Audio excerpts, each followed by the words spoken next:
Hi everyone and welcome back to LL Sports TV. I am Laurie, I am your host and I'm joined today by beautiful Kenyah in the building. How are you doing? I'm good, how are you? I'm alright, man. For those of you who may not know actually, Kenyah is my niece, the daughter of Robbie, and listen, she's not here because of any nepotism. She's here on her own merit. She knows her football.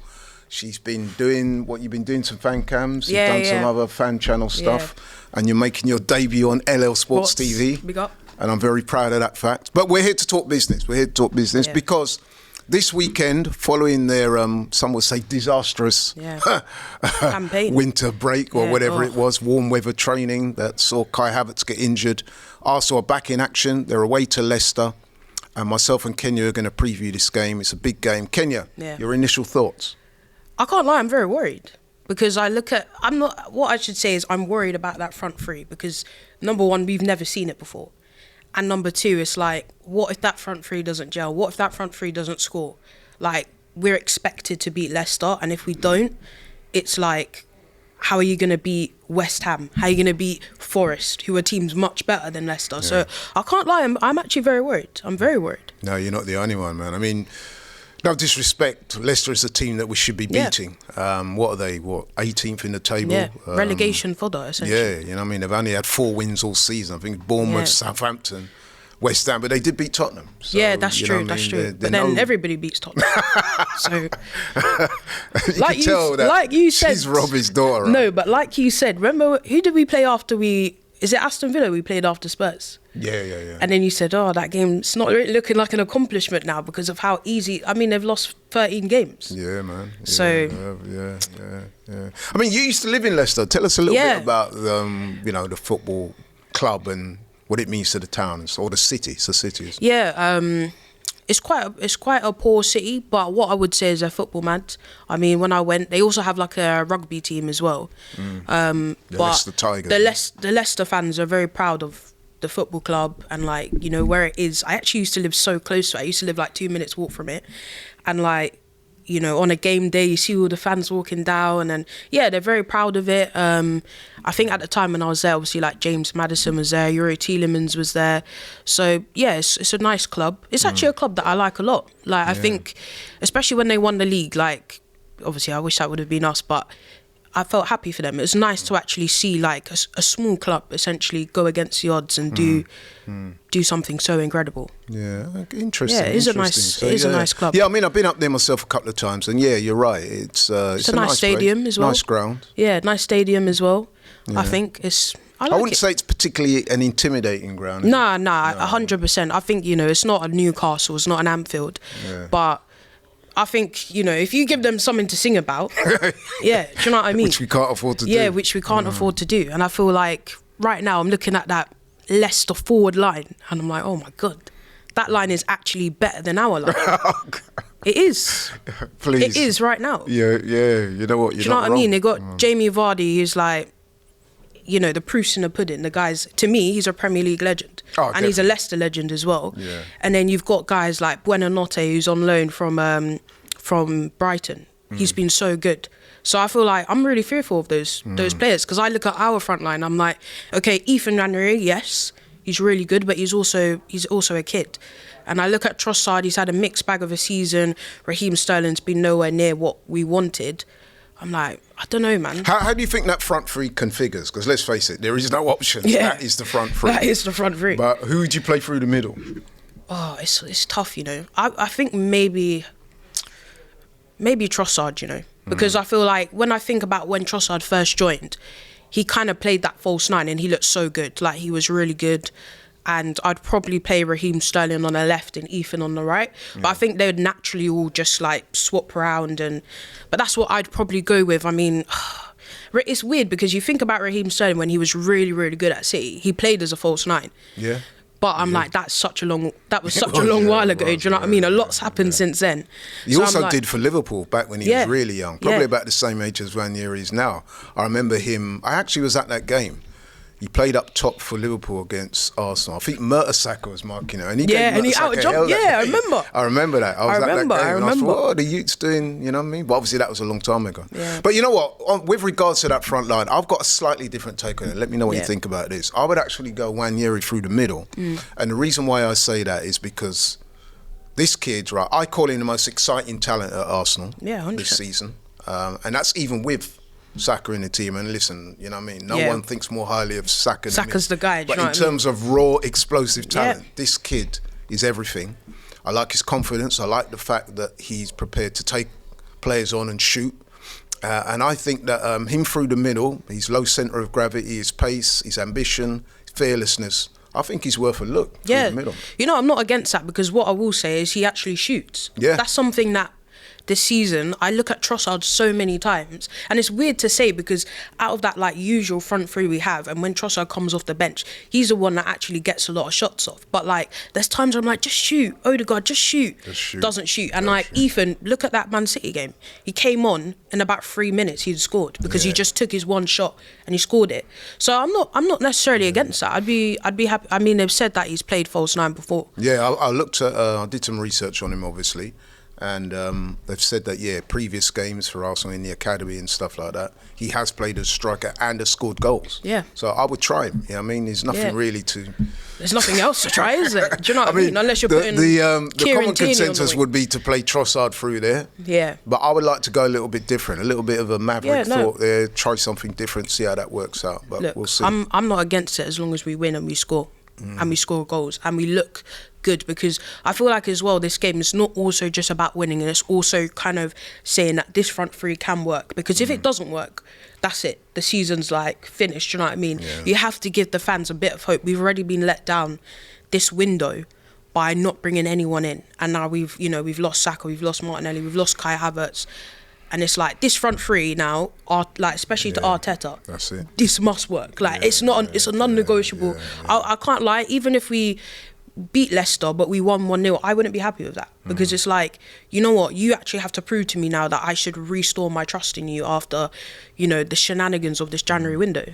I'll be honest, if we win 1-0, even if it's a scrappy 1-0, I'll probably take it, because the situation is so dire. I mean, you take it, in terms of striking, but then at the moment. I worry, because like your next game's against West Ham, who's got Kudus and Jared Bowen up front. Your game after that is against Nottingham Forest, who literally in their last league game scored 7 goals. They got Chris Wood, they got Anthony Elanga. Stop. Yeah, do you know what I mean? Like that's why I'm like, this game is so important. It is, you actually must rise. It's so important. It is. So because although it's an away so much game, pressure. you are right. The games that come after that, with no disrespect meant to Leicester, but it's a fact. Yeah. They're against better teams. So, if we don't beat Leicester, then you're kind of thinking to yourself, well, the situation is... Yeah, exactly. What about the rest of the team? Does it pick itself? Is there any changes? No, I actually wouldn't make any changes. I think, I'm happy with the back line. I think to be fair to our backline, I think they've been let down a lot this season, actually. I did think Saliba didn't have a good game against Newcastle, but to be honest, no one in the team really did. Yeah. I think that was an aberration. I mean, let's face it, the guy's been superb for us. Yeah, I mean, exactly. In many ways, he was instrumental in the run that we had last season. Yeah, exactly, 100%. He was a centre-back of the season in the Premier League. The stats back that up. So I'm not going to start coming for him. Neither am I. I feel like, one bad game, when can we ever say he has a bad game? Do you know what I mean? So and he'll be on it. He'll need to be on it, because Vardy will be on his case. Yeah, exactly. So he'll need to be on it. But midfield? Yeah, I'd stick with the same midfield. I'd still have Declan Rice, Thomas Partey, Martin Odegaard. I think, now we need to play the strongest team possible. And we can't afford to rest people. We can't afford to chop and change. And that midfield as well, like, it's so, like, especially Martin Odegaard, it's so important for you to show up. It's so important for you to be, you're a captain for a reason. This is being a captain makes you that, like, this is what makes the Roy Keanes, the Vieiras, do you know what I mean? It's stepping up in those moments where you've got missing players, and it's like, are you going to be the guy today? He's going to be so important. I think it's fair to say that his form has dipped slightly in recent weeks, so you're right, he does need to recover that for this game. Yeah, Send the 100%. message out. Yeah, he needs a good game, and let's definitely hope that this weekend he needs a goal. What kind of approach do you think Leicester will take? Do you think they will give us a ball and sit back, or do you think they'll try and make a game of it? Or it's hard to say, because when they played us at the Emirates, I actually went to that game, and I think, like, we started really full force, and we were 2-0 up, we were cruising, and then they somehow, like, they had the fluke free kick, they had what's his name? Justin. That incredible goal. Yeah, man. And then as soon as they scored them 2 goals, it was like, you remember that goalkeeper? He was like, that was probably his best performance. Yeah, I remember that game, the saves he was putting out. I remember sitting with my friend Kai, and I was like, oh my God, maybe today's just, you know, when you look at a goalkeeper's performance, it's like, rah, this guy's pulling off Buffon level saves. Yeah, I remember that, yeah. And somehow we won. It's funny as well about that game. James Justin, I used to go to college with his dad. He's a good friend of mine, Mick Justin. And we weren't just friends, we were good friends. And he used to love his football as well. He was a good player too. And to see his son playing must be and scoring against Arsenal was crazy. Even more so that, unfortunately, Mick lost his life a few years back to cancer. And that was really sad. But to see his son playing at the top level, scoring, even though it was against us, I kind of felt pleased for him still. No, it was a wicked goal. It was an amazing I remember goal. sitting like this. Oh my God. But I mean, I think they'll probably sit off us because they know that if you counter-attack, our worst thing is like, if you deep block and counter-attack against us, it works. Like, you look at how Everton approached us, they just sat deep and they got a point out of it. And, you know, I think if you do that, you can try and get something. So I think they might do that, let us pass it around. But that's why it's even more of a big game, because it's more of like, you know, you're in control of this game. You're expected to dominate possession and passing and whatever. You got to score, you got to win. Absolutely. And what do you think of Ruud van Nistelrooy? Obviously, he's taken over as manager recently. Yeah, I mean... He's had mixed results. Yeah. I mean, to be fair, I think he's a very good manager. I think when he was in the Dutch league, he did really well. I think it was with PSV, he did really well. But I feel like Leicester, they just lack the quality, especially in the back line. And that's what's let him down. I think even against Man United in the Cup, he even said he was robbed of that, you know, that offside goal. I felt really sorry for him because they actually played really well and they'd actually done their job defensively really well. But we have to win, man. We have to win. We cannot do like a Tottenham and let them get 3 points, because that is just like I said, they've only won 4 times this season. They're in the relegation places, and you're there for a reason. You know that the league standings do not lie. But it's prediction time, Kenyah. I've got to put you on the spot. Not only do I want a scoreline, I want you to tell us why, or what do you think will play out. So over to you. Okay, I'm gonna say 3-1. 3-1 Arsenal. Yeah, I think we really need a big performance, so I'm gonna say 3-1. I do think we'll probably let one in. Jamie Vardy, you know what he's like. Vardy tax. But I think that front three, and as well as the midfield, will feel really invigorated to score. And I feel like as well, we've had that week off now where they've been in Dubai. I want to see what go on. Do you know what I mean? Don't tell me you just went on holiday for no reason. You got to show us something. So yeah, that's why I'm going to say 3-1. Okay, yeah, I like that. Yeah. Although I'm going to go 2-0. I'm going to go just to be clean different. sheet. Just to be different. I hope so. I'm going to go 2-0. I think we're going to shut out Vardy for the first time in God knows how long. But we have got a good record against Leicester. I think we've not lost to them now in I think the last 6 games we've beaten them. So it's something like that. Yeah, I think the last 6 Premier League games against Leicester we've won.